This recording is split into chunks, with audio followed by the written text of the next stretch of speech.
Carrom খেলায় জিতলে পুরস্কার হিসেবে মিলবে পদ্মার জোড়া ইলিশ। অশোকনগরের এই বাজারে আসুন, খেলুন ক্যারাম আর জিতে নিন পদ্মার জোড়া ইলিশ। উত্তর চব্বিশ পরগনা জেলার অশোকনগর গোলবাজারের আকাশে তখন কালো মেঘ, কিন্তু মুখে হাসি একদল যুবকের। অশোকনগরের প্রাণকেন্দ্র গোলবাজারে তখন প্রচুর বহিরাগত মানুষের আনাগোনা। দূর থেকে দেখে বিষয়টি ঠিক বোঝা যাচ্ছিল না। কাছে যেতেই দেখা গেল গোলবাজার হরি মন্দিরে বসেছে ক্যারাম খেলার আসর। মন্দিরের ঢোকার গেটের মুখে রাখা হয়েছে বড় বড় দুটি ট্রফি। শুধু ট্রফি নয়, মন্দিরের বাইরের ছবিটা দেখলে মন জুড়িয়ে যাবে আপনারও। তার কারণ, একদিকে যখন মন্দিরের ভিতরে ক্যারাম খেলার প্রতিযোগিতা চলছে, মন্দিরের বাইরে তখন পদ্মার জোড়া ইলিশ দু হাতে নিয়ে দাঁড়িয়ে গোলবাজার ব্যবসায়ী সমিতির সম্পাদক গুপি মজুমদার। তাহলে কি ক্যারাম খেলাটিকে বর্তমান যুব সমাজের কাছে নতুন করে তুলে ধরতেই অশোকনগর গোলবাজার ব্যবসায়ী সমিতির পক্ষ থেকে এই অভিনব উদ্যোগ নেওয়া হলো? সব কিছু জানতে আমরা কথা বলেছিলাম গোলবাজার ব্যবসায়ী সমিতির সম্পাদক গোপী মজুমদারের সঙ্গে। এই সারা বাংলা ক্যারাম টুর্নামেন্টে রানার্স এবং উইনার্স হবে, তাদের জন্য পদ্মার ইলিশ, একদম জোড়া ইলিশ, জ্যান্ত জোড়া ইলিশ, জ্যান্ত পদ্মার ইলিশ। গোলবাজার ব্যবসায়ী সমিতির ভাবনাই আলাদা।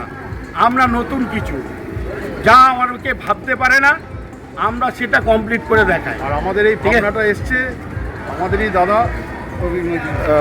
গুপিদা। ও খাদ্যরসিক, ও খুব খেতে ভালোবাসে। ওরই আইডিয়া যে এবং সঙ্গে বিরিয়ানি চাল, পদ্মার ইলিশ এবং বাসমতি চাল একদম।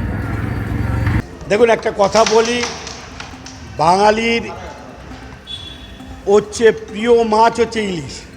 সুতরাং এখন হচ্ছে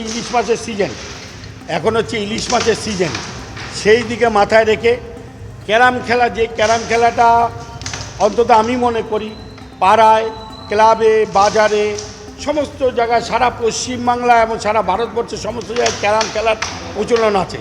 কিন্তু মাঝখানে ভাটা পড়েছিল, এইভাবে ক্যারাম প্লেয়ারদের উৎসাহিত করবার কোনো জায়গা ছিল না।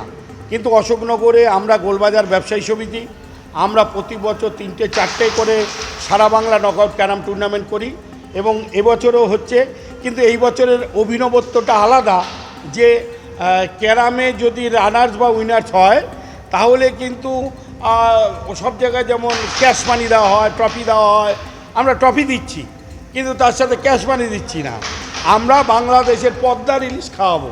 তাই পদ্মার ইলিশের টানে বাংলার ভাবাবেগ, সেই ভাবাবেগ থেকে আমরা রানার্স উইনার্স যারা মানে জিতবে, ফাইনাল পর্যায়ে উঠবে, তাদেরকে পদ্মার ইলিশ, জোড়া ইলিশ দেওয়া হবে। এক। দ্বিতীয় নম্বর কথা হচ্ছে, অনেক ক্ষেত্রে বড় বড় প্লেয়াররা তো ধরুন হিট করে ফিনিশ দিচ্ছে, এক মাইরে ফিনিশ দিচ্ছে, তাদের ক্ষেত্রে আমরা বাসমতি রাইস, অর্থাৎ বাড়িতে গিয়ে বিরিয়ানি তৈরি করে খাবেন। আমরা এই অভিনবত্ব রেখেছি। এই অভিনব ভাবনা কি মূলত এই খেলার শোতে আবার নিয়ে আসা সবাইকে? একদম, ক্যারাম খেলায় মানুষকে উৎসাহিত করবার জন্য আমাদের এই প্রচেষ্টা। এই ক্যারাম খেলা বেঁচে থাক, ক্যারাম খেলায় আরও উৎসাহিত মানুষ হোক। আজকের প্রজন্মের ছেলেমেয়েরা তো দেখুন এই মোবাইলের দুনিয়ায় ফোন নিয়ে এরা যেসব খেলা খেলে, সেই খেলা আমাদের পছন্দ নয়, ফোনের মধ্যে ডুবে থাকে। ঠিক আছে, আমরা যাচ্ছি যে মানুষকে ক্যারামে, ইনডোর গেম, যুব সমাজ আমাদের ক্যারাম বা ইনডোর গেমসের দিকে নজর দিক। তবে গোলবাজার ব্যবসায়ী সমিতির সদস্য প্রদীপ দত্ত সব শেষে আমাদের জানিয়েছেন, ক্যারাম খেলায় যারা জিতবে এই মন্দির প্রাঙ্গণ থেকে তাদের হাতে ট্রফি তুলে দেওয়া হবে, আর জোড়া ইলিশ তুলে দেওয়া হবে ব্যবসায়ী সমিতির অফিস ঘর থেকে। আমরা এখানে ট্রফিটা দেবো আমাদের বাজার সমিতি যেখানে আছে, সেখান থেকে আমরা ইলিশ মাছটা উইথ আইস প্যাকে আমরা তাকে বলে দেবো।